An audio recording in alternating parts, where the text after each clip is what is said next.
Assalamualaikum warahmatullahi wabarakatuh. Kami dari kelompok 8 akan mempresentasikan hasil diskusi kami tentang traffic light. Sebelumnya, perkenalkan nama saya Aulan Rashifa dan teman-teman saya Maria Winda, Raras Oktaviana, Anissa Widyastina, Isvan Hairuman, Arbi Saputra, dan Habibi.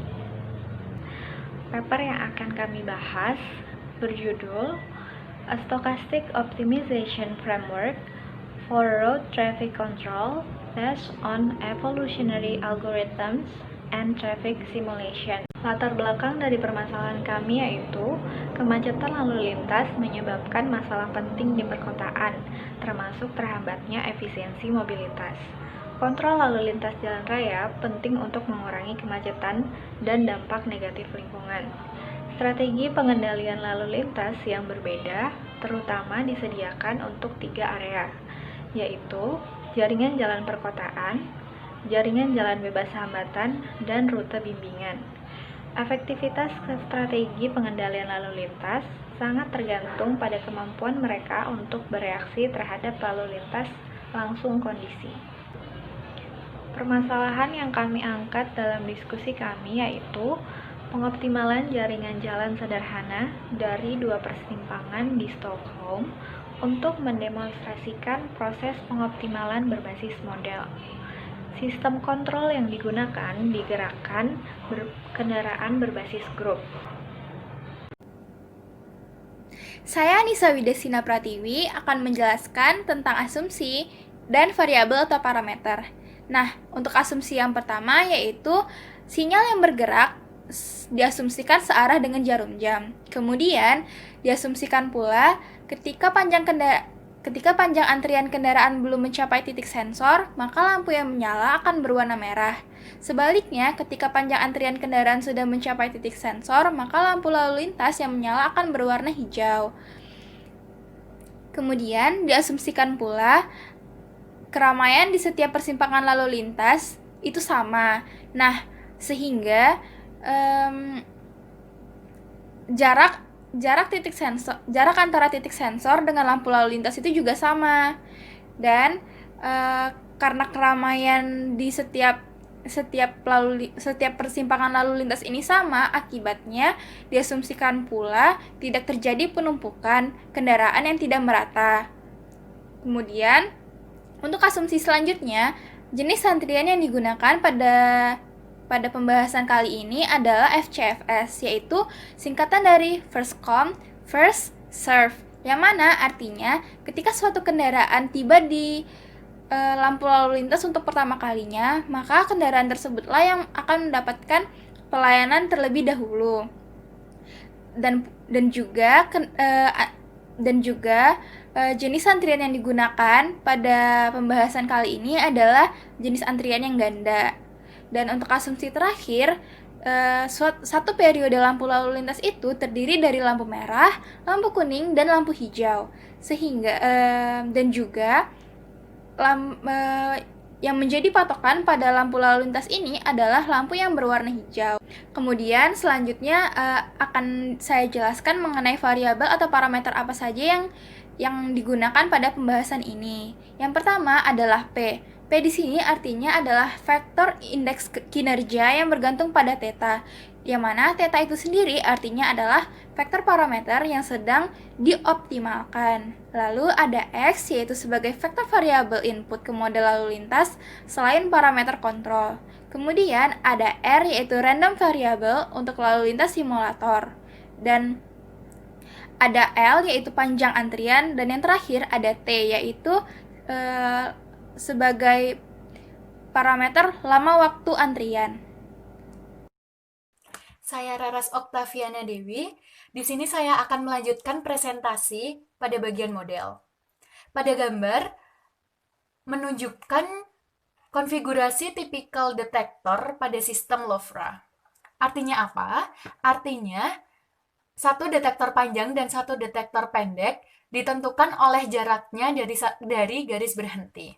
Pada gambar terdapat D80 dan D10. D80 mewakili detektor 80 meter dari garis berhenti, dan D10 mewakili detektor 10 meter dari garis berhenti. Kemudian dalam gambar terdapat short point, minimum green, green extension, terus termination point, yellow time, sama clearing time. Nah, saya akan menjelaskan singkat apa itu keenam hal itu, kemudian akan dijelaskan secara utuh pada metode penyelesaian. Nah, short point di sini dinotasikan dengan theta, itu merupakan titik di mana pergantian antara lampu merah ke lampu hijau. Kemudian minimum green dinotasikan dengan G-min, itu merupakan durasi waktu minimum untuk lampu hijau. Kemudian ada green extension yang dinotasikan dengan GX, itu merupakan perpanjangan waktu untuk lampu hijau. Kemudian ada termination point, ini dinotasikan dengan tau. Ini merupakan titik di mana lampu hijau itu sudah mencapai durasi atau waktu maksimal gitu. Kemudian selanjutnya ada yellow time yang dinotasikan dengan Y. Ini merupakan durasi waktu untuk lampu kuning. Kemudian clearing time dinotasikan dengan omega. Nah, ini kembali lagi ke durasi waktu lampu merah. Nah, selanjutnya itu kan tadi udah ada green extension ya, sudah saya singgung green extension yang ada pada gambar. Nah, akan dijelaskan lebih menyeluruh emang pada metode penyelesaian, tapi di sini saya gambaran secara umum dari green extension ini. Itu tuh merupakan sinyal di mana dilakukan jika ada jeda waktu antara kendaraan yang lewat itu lebih kecil dari ambang gap yang telah ditentukan. Contohnya apa? Contohnya di sini dari titik A, dari gambar, dari titik A ke titik B itu merupakan perpanjangan waktu untuk lampu hijau gitu. Kemudian kendaraan yang melaju itu mencapai di 10 itu biasanya dengan perpanjangan waktu ini. Jaraknya adalah perpanjangan waktu ini. Kemudian lampu hijau itu juga akan tetap hijau sampai kendaraan itu menepati D10.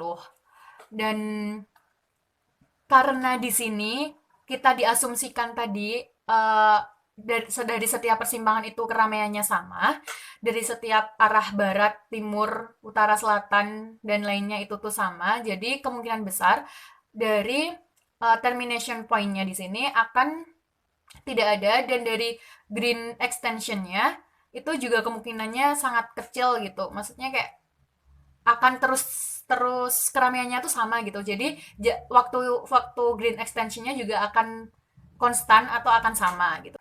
Kemudian pada gambar selanjutnya di sini ada gambar signal group, phases, sama phase sequence. Nah, apa itu? Saya akan jelaskan signal group itu merupakan arah kendaraan gitu. Jadi arah kendaraan di sini maksudnya ada yang lurus, belok kiri atau belok kanan. Kemudian ada phases di sini merupakan gabungan dari signal group yang berarti gabungan dari arah ya berarti. Nah, arahnya itu kan tadi ada yang lurus kiri kanan. Nah, ini bisa lurus kiri atau lurus kanan gitu. Jadi di sini gabungan yang nantinya tidak akan terjadi tabrakan gitu. Jadi udah digabungkan dan tidak akan terjadi tabrakan atau konflik atau apapun keributan di jalan itu, di persimpangan itu. Kemudian ada phase sequence, ini merupakan gabungan dari beberapa phases itu. Sekian dari saya, terima kasih. Akan dilanjutkan ke presentasi berikutnya.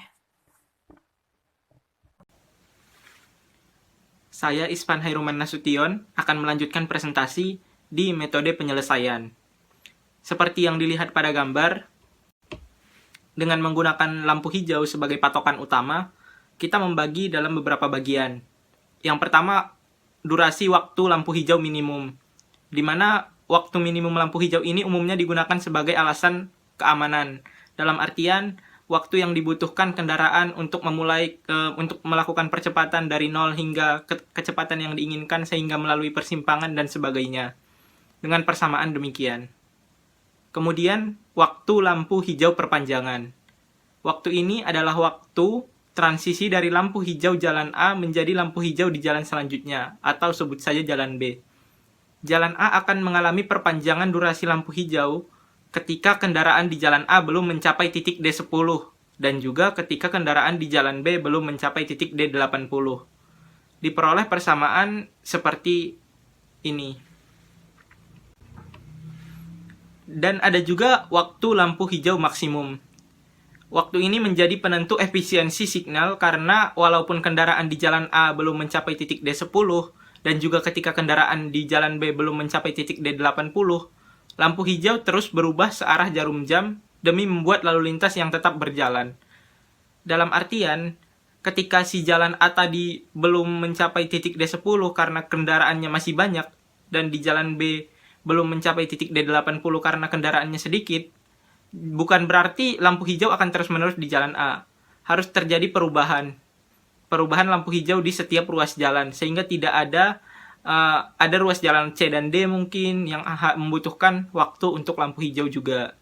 Jadi, lampu hijau maksimum ini digunakan agar semua tetap merasakan lampu hijau dan efisiensi dari lampu lalu lintas ini tetap ada. Selanjutnya dilanjutkan oleh teman saya. Perkenalkan, nama saya Maria Binda. Saya akan melanjutkan presentasi di metode penyelesaian. Nah, jadi ketika lampu lalu lintas menyala dalam mode koordinasi, waktu permulaan fase pertama di satu persimpangan harus diatur dengan benar, supaya kendaraan dapat berjalan tanpa berhenti.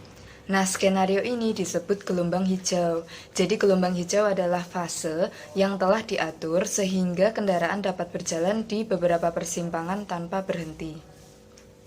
Selanjutnya ada nilai offset.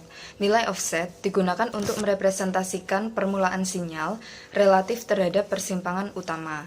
Persamaannya, delta I minus kurang dari sama dengan delta I, kurang dari sama dengan delta I plus, delta I anggota N. Dengan delta I minus, batas bawah nilai offset, dan delta I plus, batas atas nilai offset. Early return adalah panjang siklus individual lebih kecil daripada C. Persamaannya C minus kurang dari sama dengan C, kurang dari sama dengan C plus, C anggota N. C minus batas bawah panjang siklus, C panjang siklus biasanya, C plus batas atas panjang siklus. Nah, panjang siklus ini perlu ditentukan dalam sistem koordinasi, sehingga gelombang hijau bisa dicapai selama siklus. Karena skema kontrol Louvre sudah diimplementasikan dalam perangkat lunak, simulasi masalah optimisasi stokastik berbasis secara umum dapat dirumuskan dengan fungsi di bawah ini. Baiklah, saya Arbi Saputra akan melanjutkan presentasi teman-teman saya di bagian output. Berdasarkan hasil presentasi teman-teman saya, maka dapat diambil kesimpulan bahwa sistem Louvre merupakan salah satu cara untuk mengatasi keramaian antrian pada bagian jalan di persimpangan lalu lintas. Dengan sistem Louvre ini yang telah didesain sedemikian rupa akan merubah lampu lalu lintas setelah menerima sinyal dari setiap bagian jalan. Apabila pada suatu bagian jalan itu telah mencapai antrian di batas D80, maka lampu lalu lintas pada bagian jalan tersebut akan berubah warna menjadi warna hijau. Dan apabila antrian pada persimpangan jalan tersebut pada bagian jalan tersebut telah mencapai D10, yaitu berkurang dari D80 ke D10, setelah mencapai batas D10, lampu lalu lintas tersebut akan berubah menjadi warna merah. Dalam sistem Louvre juga diberikan jangka waktu maksimal untuk lampu hijau. Apabila di bagian jalan tersebut memiliki antrian yang begitu panjang, maka untuk mencapai D10 pun juga memerlukan waktu yang lebih lama. Oleh sebab itu, maka dibentuklah waktu maksimal untuk lampu hijau. Apabila pada suatu bagian jalan tersebut telah mencapai waktu maksimal untuk lampu hijau, maka lampunya akan berubah menjadi warna merah. Dengan demikian, lampu hijau akan berpindah ke jalan selanjutnya searah jarum jam. Dan begitu juga seterusnya. Demikianlah presentasi dari kelompok kami. Mohon maaf apabila ada kesalahan. Terima kasih atas perhatiannya. Assalamualaikum warahmatullahi wabarakatuh.